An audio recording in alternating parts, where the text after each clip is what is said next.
বড্ড তাড়াতাড়ি বড় হয়ে গেলাম না? কি মনে হয় তো ছোটবেলাটা কত সুন্দর ছিল।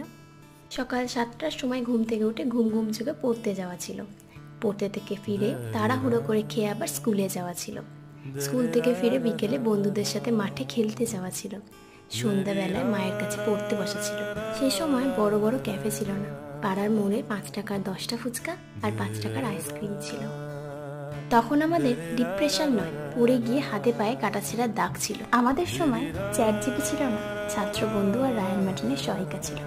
আমাদের সময় অনলাইন ক্লাসেস নয়, পড়তে গিয়ে স্যারের কাছে কান ধরে দাঁড়ানো আর বেতের বাড়ি মার ছিল। আমাদের সময় স্মার্টফোনে বিকেল কাটতো না। আমাদের সময় হাঙ্গামা ছিল, পোগো ছিল, ডিজনি ছিল। মাসের শেষে স্যালারির টাকা দিয়ে কিভাবে সংসার চালাবার, কিভাবে নিজের শখ পূরণ করবো সেটার কোনো চিন্তা ছিল না।